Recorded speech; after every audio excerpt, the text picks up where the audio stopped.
Tucker Carlson, right-wing propagandist, former Fox News host, is in Moscow. And he is in Moscow to interview Russian President Vladimir Putin. Now, if you're wondering, is Tucker Carlson going to ask Putin about the murders of Russian journalists, the assassination of Litvinenko, the poisoning of Skripalis, the destruction of Grozny, the abduction of Ukrainian children? I think the answer to all of those questions is no. But I am going to play for you Tucker's own explanation as to why he is doing this. He put out an excretion on X where he said, why I'm interviewing Vladimir Putin. Why I'm interviewing Vladimir Putin. Here is what he had to say, and I am going to preview for you. He tells many lies here. We're in Moscow tonight. We're here to interview the president of Russia, Vladimir Putin. We'll be doing that soon. There are risks to conducting an interview like this, obviously. So we thought about it carefully over many months. Here's why we're doing it. First, because it's our job. We're in journalism. Our duty— Who's this we, by the way, this royal we? —is to inform people. 2 years into a war that's reshaping the entire world, most Americans are not informed. They have no real idea what's happening in this region.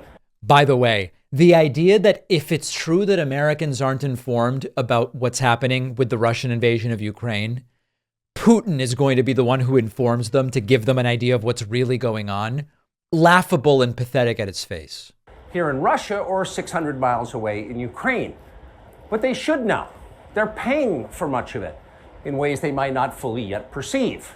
Remember, whatever your opinion is about what level of involvement the U.S. should have, the use of 1% of the military budget to help Ukraine defend itself with no American boots on the ground is an insanely good deal. Now, you could say, I don't think we should be doing it because I think Russia's right and Ukraine's wrong, or we shouldn't help anyone. But the idea that gobs of American money, I mean, guys, it's 1% of the military budget and it's no boots on the ground. It's a damn good deal. The war in Ukraine is a human disaster. It's left hundreds of thousands of people dead, an entire generation of young Ukrainians, and it's depopulated the largest country in Europe. But the long-term effects are even more profound. This war has utterly reshaped the global military and trade alliances, and the sanctions that followed have as well. And in total, they have upended the world economy. The post-World War II economic order, the system that guaranteed prosperity in the West for more than 80 years, is coming apart very fast, and along with it, the dominance of the US dollar. These are not small changes. They are history-altering developments. So let's pause here for a moment. Would Tucker Carlson be making this exact same analysis if everything was the same, but there was a Republican in the Oval Office? I don't think so.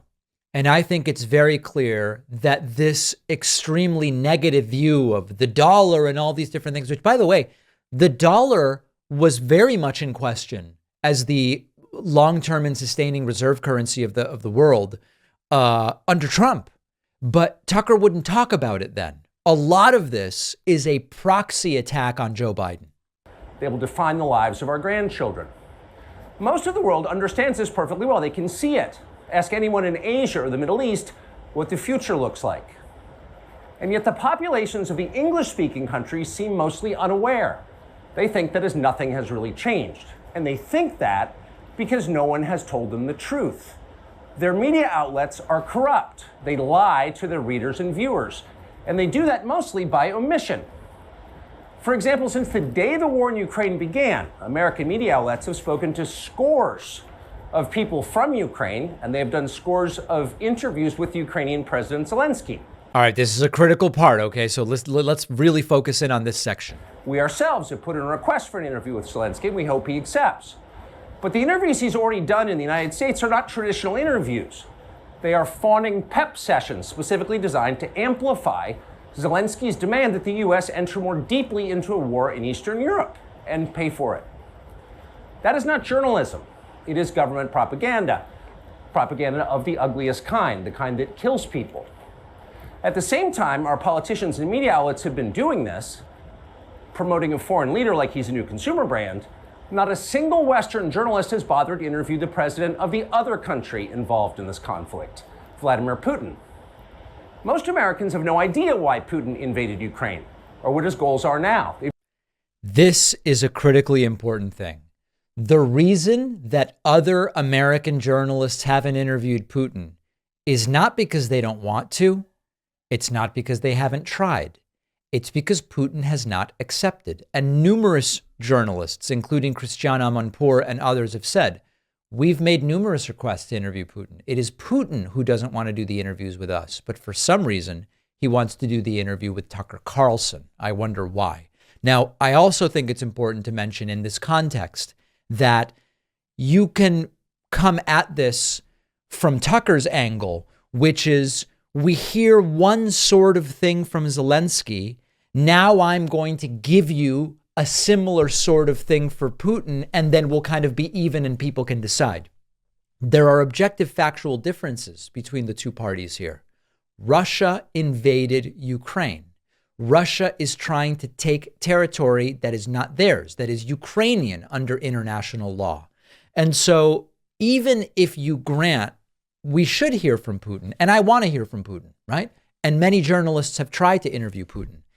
The idea that you just need to be given their views and then, you know, they're sort of equivalent in some way. There is an invading force here. And again, that's missing from Tucker's story. Never heard his voice.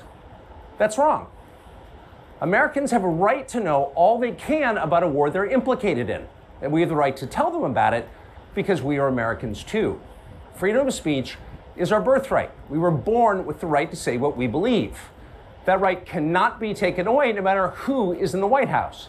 I wonder if the fact that in Russia, journalists don't have that right and many have been killed for the things they said. I wonder if that will come up with Putin. And if it does, I will praise Tucker for bringing that up. But they're trying anyway. Almost 3 years ago, the Biden administration illegally spied on our text messages and then leaked the contents to their servants in the news media. They did this in order to stop a Putin interview that we were planning. Last month, we're pretty certain they did exactly the same thing once again. But this time, we came to Moscow anyway. We are not here because we love Vladimir Putin. We are here because we love the United States. We want it to remain prosperous and free. All right, so you get it. I don't think we need to listen to the rest of it. So first of all, obviously, journalists have been trying to interview Putin. It's Putin who's turned it down. The story here isn't that Tucker is the only one who wants to interview Vladimir Putin. It's that Putin has rejected every other interview request from serious Western journalists since he invaded Ukraine. And the one guy he's choosing to speak to is a favorite of right-wing American propagandists. It is Tucker Carlson. Will Tucker demand that Putin release Americans being held in Russian prisons unfairly after kangaroo court convictions? Will Tucker talk about all of the people who have accidentally fallen out of a window multiple times or, you know, whatever the stories are that they tell? If he does, I will praise him. But I think it's really important to understand that, you know, when RT was operating in the United States, you would often hear people on RT say, no, it's not propaganda. No one's ever told me what to say. That's not the way it works. You're on RT because they already know what you're going to say serves the narrative they want to put out there. And that's the reason that Tucker has been chosen by Putin for this interview. Now, I want to be proven wrong. I want to see a serious, hard-hitting interview. We will absolutely cover it when it is published. I maintain an open mind, but the fact that Tucker starts with so many lies already doesn't make me super optimistic. One of the longest running David Pakman Show sponsors is Magic Spoon cereal. They have been with us for years, and it's only because my audience loves Magic Spoon. Magic Spoon has really reinvented your favorite childhood cereals.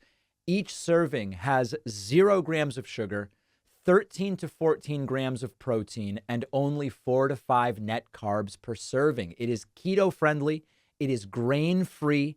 And you can relive the moments of watching your favorite cartoons without the guilt and the sugar. My favorite flavor is maple waffle, so nostalgic, but it also comes in great flavors like cocoa, fruity, frosted, peanut butter, blueberry muffin, Also, check out Magic Spoon Treats, which are the perfect on-the-go snack. They are like the marshmallow treats you had as a kid, but with only 1 gram of sugar, 1 to 2 net carbs, and 11 grams of protein per bar. And they just launched 2 new flavors of Magic Spoon Treats, blueberry muffin and double chocolate, both delicious. Magic Spoon is so confident in their product, it is backed with a 100% happiness guarantee. For any reason, if you don't like it, they'll refund your money, no questions asked. Go to magicspoon.com/Pacman to create a cereal box bundle. Grab some Magic Spoon treats for being on the go. You'll get $5 off with the code Pacman. The link is down below.